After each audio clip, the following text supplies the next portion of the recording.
Ma'am, pwede po bang malaman yung totoong pangalan ninyo? Your Honor, ang pangalan ko po Alice Leal Guo. Alice Leal Guo. Would it be okay with you kung tawagin kitang Alice? Yes po, Your Honor. Alice, before ka na naging mayor ng Banban, gaano katagal ka nang nakatira sa Bamban? Your Honor, hindi ko po maalala yung exact years, pero matagal na po ako sa Bamban. Can you at least give me an approximate length of years? More than 10 years ba o more than 20 years? More than 20 years po. More than 20 years. And you will agree with me that 20 years stay in Bamban is really long enough. Diba? And I would assume also na imbibe mo na ang kultura, ang pamumuhay, at maging ang ugali ng mga taong nakatira sa Bamban. Tama ba ako? Can you please enlighten us? Ano ang kabuhayan doon sa Bamban 20 years ago? Your Honor, nakatira po ako sa Bamban, pero as what I mentioned din po sa Senate before, nasa loob lang po kami ng farm ng piggery, hindi po kami masyado lumalabas, pero as what I understand naman po sa municipality po ng Bamban ay farming po. Farming is the main industry in Bamban. Ma'am, if I'm not mistaken po, farming and quarry. Farming and quarry. Alin ang mas lamang? Yung bang farming or yung quarry? Your Honor, tingin ko po farming. Kasi And marami pong farmers. mas marami ang farmers kesa sa mga quarry workers. Tama ba? Yes po, ma'am. That was 20 years ago. Now let's move a little forward. 10 years ago, kumusta ang buhay sa Bamban? I believe 10 years ago, ganun pa rin po, Your Ganun Honor. pa rin. Opo. So would you agree with me if I would say, kung anong buhay ng mga taga-Bamban 20 years ago, ganun pa rin ang buhay nila 10 years ago? Yes po, Your Honor. How about before you became a mayor? Anong kabuhayan sa Bamban? Ang kabuhayan po sa Bamban, maliban po doon sa na-mention ko po na farmer, ay meron din po ibang nagtatrabaho po sa Clark as workers po. And would you say na ang buhay sa Bamban for the length of 20 years, madali ba o mahirap para sa mga mamamayan ng Bamban? What do you think? From the point of view of an ordinary resident of Bamban, bago ka naging mayor, how do you appreciate the life in Bamban? Madali ba? Masagana ba? Mahirap ba? I believe, Your Honor, hindi po madali para sa kanila at tingin ko rin po, marami pa rin po yung mahihirap. So, you will agree with me if I would say, mahirap ang buhay sa Bamban. Your Honor, tingin ko po hindi naman po lahat, pero for sure po meron po. Alin ang mas lamang, ang mahirap o ang mayaman? Your Honor, mas lamang po ang mahirap. Mas lamang ang mahirap. And soon enough, Mayor, tumakbo ka bilang mayor, di ba? Tama bang isipin na because of your observation na mahirap ang buhay sa Bamban, na antig ang kalooban mo, naawa ka sa mga tao, nangarap ka para sa kanila ng kaginhawahan? Tama ba yun, Mayor? Your Honor, that's one of the reason din po. So you confirm na ang dahilan kung bakit tumakbo kang mayor, gusto mong paunlarin ang mga tao sa Bamban. Your Honor, that's one of the reason po, opo. May I know, Mayor, nung na-elect po ba kayo, ano pong type of municipality ang Bamban as to income classification? Your Honor, second-class municipality po. Second-class municipality. And if you still remember, magkano ho ba ang kita ng LGU ng Bamban being a second-class municipality? Your Honor, I have no figure po and hindi ko po maalala po yung data po. But nevertheless, Ma'am Alice, you recognize the fact na iba kung hindi ka mayor, iba kung mayor ka, kung ang pag-uusapan natin ay ang pangarap mong mapaunlad ang Bamban. Tama ba yun? Opo. And the reason kung bakit ka tumakbong mayor, gusto mong paunlarin ang Bamban because you believe na pag naging mayor ka, marami kang pwedeng gawin sa Bamban. Tama ba? Opo, Your Honor. And one of these things that you can do in Bamban, you can invite and welcome investors. And naniniwala ka rin na itong mga investors na ito, itong mga business establishments na ito ang magpapayaman sa Bamban at ito ang magpapaalwan ng buhay ng mamamayan ng Bamban. Tama ba? Ang belief ko po ay pag nakapag-invite po ng more investors po sa bayan po namin, mabibigyan po ng mas maraming work opportunity po sa mga constituents po namin. And let us move forward, Ma'am Alice. 2022, tumakbo ka na at umupo ka na bilang mayor. Of course, you confirm that because that is a common knowledge, no? I'll be showing some pictures, ma'am, ha? I hope you please enlighten us kung sino itong larawan na ipapakita ko sa iyo. I am referring to the picture on the right of the monitor. Opo. Alice Leal Guo Bamban. Opo. Kayo po ba ito? Yes, Your Honor. And can you please enlighten us, ano po ba ang nakasulat dito sa poster na ito? Your Honor, ang alam ko po dyan, yan po ay isang newspaper po na from the, I think, Chinese community na kinakongratulate po nila. Yung daddy ko po. Yung dad ko po kasi isang Chinese. And why are they congratulating your dad who is also a Chinese? Sila po yung, since Chinese, tingin ko po since Chinese po sila, at nag-congratulate po sila through Chinese newspaper. I consulted some people who know how to read these Chinese characters. And according to them, the exact translation of these characters goes like this. Congratulations to the first Chinese mayor, Alice Leal Guo of Bamban. Ma'am, wala pong gano'n nakalagay. Okay. Can we proceed to the next picture?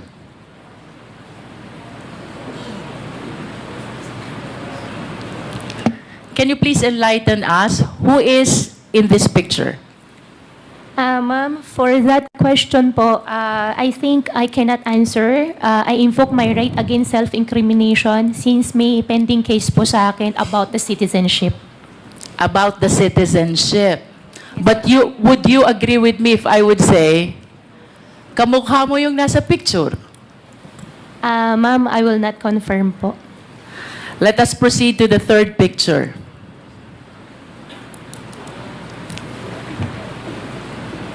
The third picture is your passport from the Republic of China. Do you confirm this? Ma'am, I'm not confirming it. I have 8 pending cases on the court. I invoke my right against self-incrimination po, ma'am. Sorry po. Nonetheless, Mr. Chair, I wish to manifest that the third picture is the picture of the passport of Alice Guo, issued by Chinese government, where the name of her mother, Lin Wenyi, is indicated, and she is described as the dependent of a holder of special investor resident visa. The mother is even described as from Fujian province. And I wish to go back to the first picture. Miss Alice Guo was described also as from Fujian province.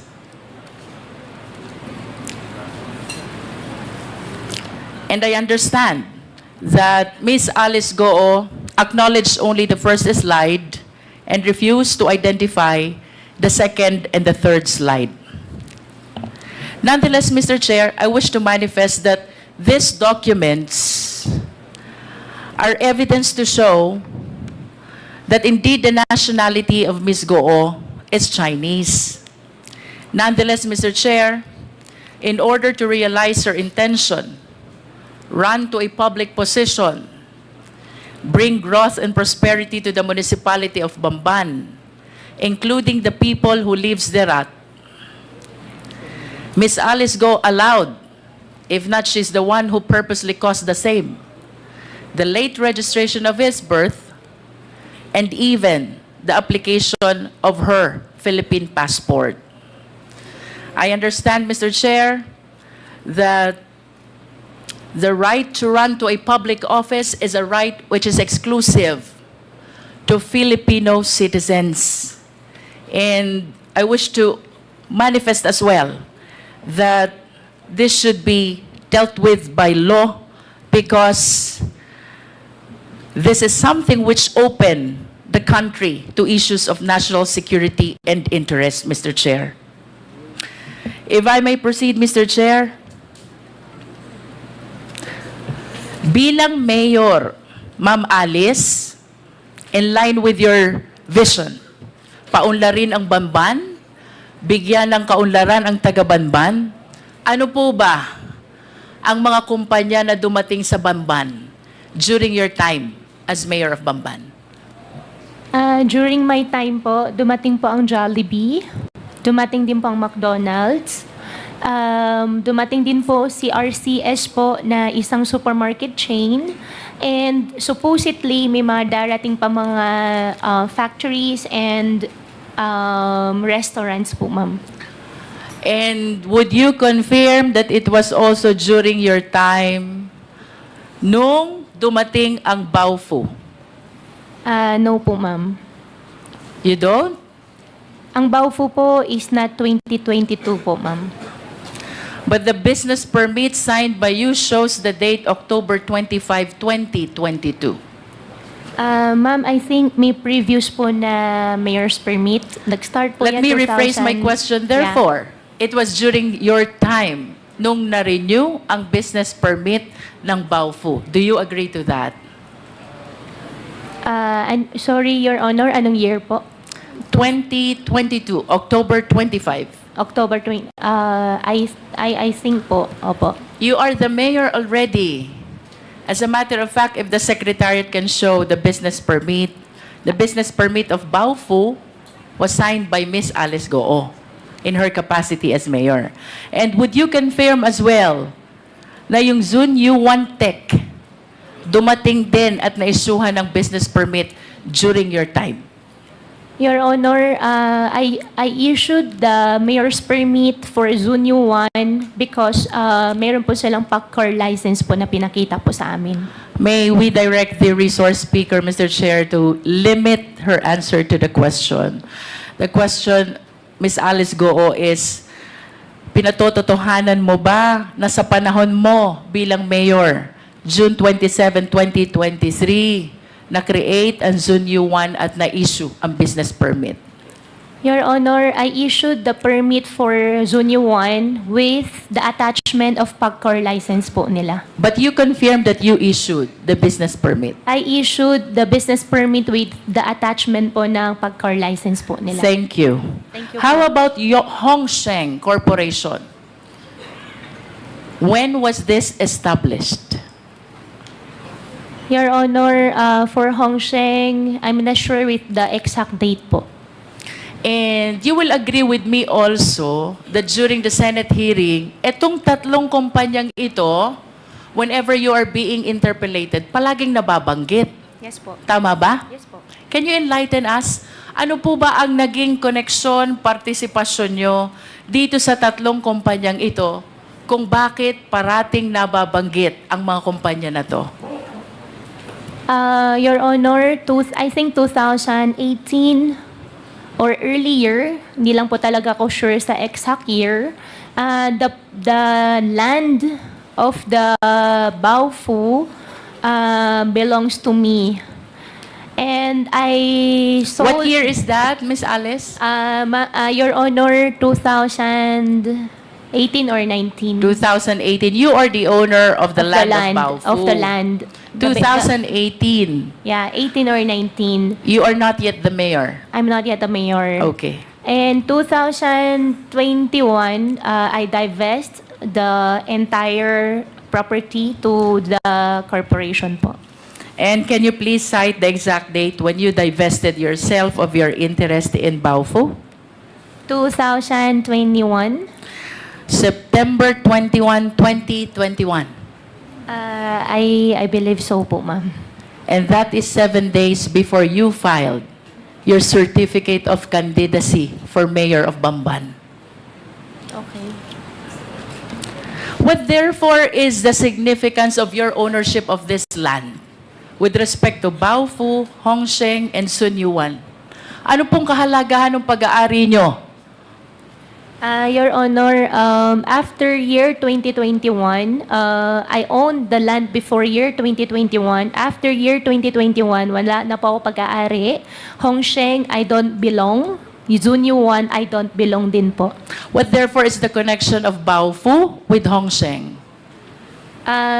Baofu and Hongsheng, as what I understand, Baofu is the property owner and Hongsheng is the licensee po. How about Baofu and Zunyuan? Baofu and Zuanyuan, I think, if I'm not mistaken, the documents they showed us is Zunyuan leased the partial, I think 3 floors of Baofu. I think we have the contract of it. In other words, Ms. Alice, even the buildings which are erected on the lands are owned by Baofu? Tama ba yun? Your Honor, I think I'm not the right person to answer, but as what I understand po, from the documents we get from Zunyo 1 before, yes po. You mentioned earlier, sometime in 2018 to 2019, ikaw ang may-ari ng lupa. Yes, ma'am. Then sometime thereafter, nilipat mo sa Baofu. We form a company. Ang pinaka-share ko is the property. Ang usapan po namin... What is the name of the company? Baofu. Baofu. Yeah. And when the initial plan was housing. However, nung ang usapan ay maglalabas na ako ng in cash, initial agreement was only the property, ang pinaka-share ko. And nung usapan ay maglalabas na ako ng pera, hindi na po ako pumayag, I divested already. And Okay. after that po, hindi ko na po alam. Matagal ka ng negosyante, Alice, tama ba? Your Honor, yes po. And I wish to share the list of the companies owned by Guo family. Secretariat, please. As a matter of fact, based on my research, your family owned 11 out of 12 listed companies, no? The significant observation, Miss Alice, ang may-ari ng 11, lahat family members. And I would assume na mas komportable ka na ang kanegosyo mo ay family member. Tama ba yun? Your Honor, yung nakita ko po sa harapan ko po, hindi po lahat sa akin. And then, or sa But your amin. name is listed. Yeah, yung isa po dyan ay yung 1, 2, 3. Yung iba po dyan ay hindi po nag-operate. Hindi po natuloy yung mismong company. Nevertheless, would you confirm that majority of these companies, your name is listed as one of the owners? Yes, Your Honor. And the names of your family members are likewise listed as one of the owners. Do you confirm? Yes, Your Honor. In other words, Miss Alice, sa usapang negosyo, naniniwala ka na dapat ang kasama sa negosyo kilala mo? Yes, Your Honor. Naniniwala ka din na dapat ang kasama sa negosyo pinagtitiwalaan mo? Yes, Your Honor. At bago magkaroon ng tiwala, dapat kilala muna. Tama? Yes, Your Honor. And you will refuse to join any business dealings or business venture kung hindi mo kilala ang mga taong kasama mo. Tama ba? Yes, Your Honor. As a matter of fact, very significant itong list of companies na to. Ayaw mo nang hindi mo kilala. Because most of the incorporators are family members. Do you agree? Hindi naman po sa ayaw ko. Most, at least. Okay. Most. Di ba? Ang maliwanag, Alice, hindi ka sasama sa negosyo kung hindi mo kilala at hindi ka nagtitiwala sa taong kasama mo. Yes po. Correct. Now, I wish to invite your attention to the Articles of Incorporation of Baofu. Secretariat, kindly flash.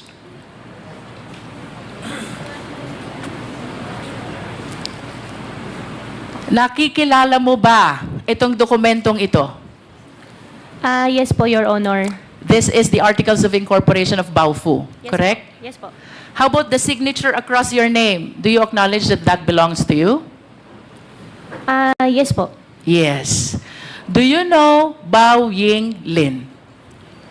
Your Honor, I think for the Baofu, I invoke my right against self-incrimination because I have pending case po with DOJ human trafficking po. Pero kanina lang, ang sabi mo, Miss Alice, you will not join any business venture unless kilala mo at pinagtitiwalaan mo ang mga tao na fellow incorporators mo. Tama? Do you still confirm that? I confirm that, Your Honor. And That is enough, Miss Alice. yes, Now and- let us proceed to the next incorporator. Please flash the Articles of Incorporation, please. Do you know Ru Jin Zhang? I invoke my right against self-incrimination po, Your Honor. But again, I have pending wish case to po. remind you, Miss Alice, of your earlier statement. Ang sabi mo, hindi ka sasama sa isang negosyo kung hindi mo kilala at pinagtitiwalaan ang mga fellow incorporators mo. Your Honor, since may pending case po. I understand. Opo. Now let us proceed to the third incorporator, Zhang Wang. Do you know him? I invoke my right po ulit, Your Honor. For the information of the committee, Mr. Chair, ito pong si Bao Ying Lin, fellow incorporator ni Alice Guo sa Baofu Corporation, is convicted of 3 billion Singaporean dollar money laundering. And this after she made the statement na hindi siya sasama sa isang negosyo kung hindi niya kilala at pinagtitiwalaan ang mga kasama niya. With respect to Ru Jin Zhang, Mr. Chair, he is likewise convicted of 3 billion Singaporean dollar money laundering. Again, this is after her statement na hindi siya sasama sa isang negosyo kung hindi niya kilala at pinagtitiwalaan ang kasama niya. The third incorporator, Zhang Wang, Mr. Chair, used to be with Hongsheng Corporation, whom after the 2023 raid was charged of the crime of cyber crimes. Again, this is after the statement of Miss Alice Guo na hindi siya sasama sa isang hanap buhay kung hindi niya kilala at pinagtitiwalaan ang mga taong kasama niya.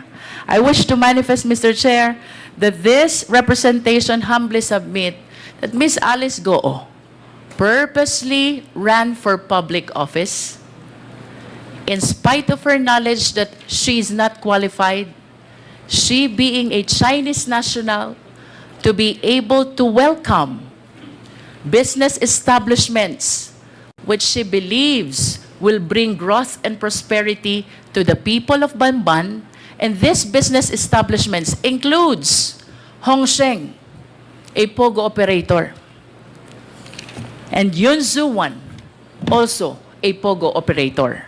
As a matter of fact, Mr. Chair, dito po sa location ng dalawang company na to, which lease the property of Baofu, with whom Ms. Alice transferred her land in exchange of shareholdings sometime in 2021, while maintaining control of the same after the same date.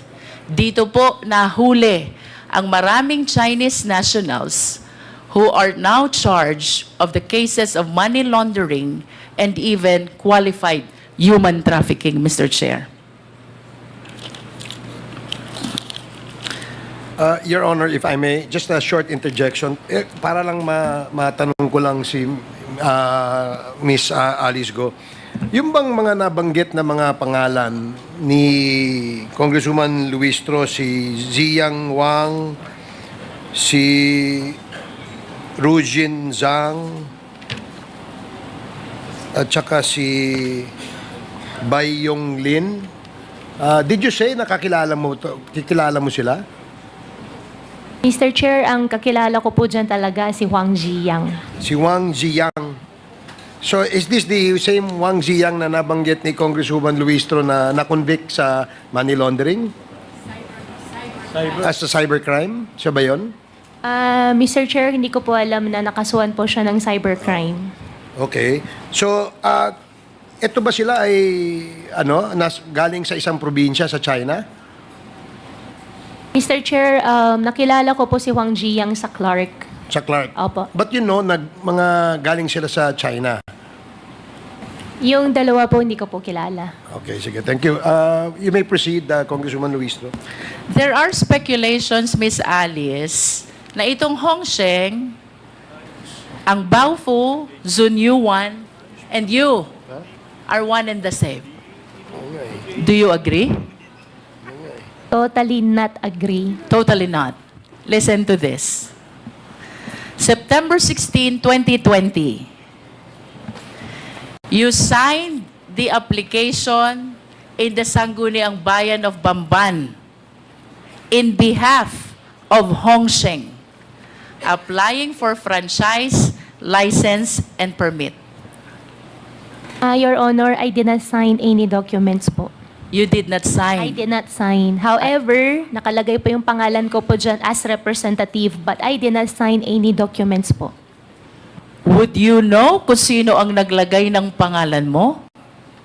Your Honor, I have no idea. You have no idea. Next, Miss Alice, February 11, 2021, you executed a lease. Perhaps this is over the property of Baofu with Hongsheng, and during that time, Hongsheng is represented by Telma Laranan. Do you confirm this? Your Honor, regarding Baofu, I invoked my right against self-incrimination po.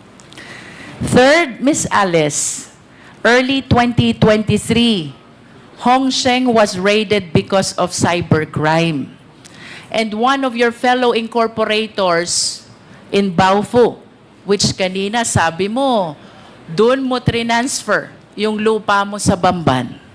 One of your fellow incorporators, Zhang Wang, nakasuhan ng cybercrime. Do you confirm this?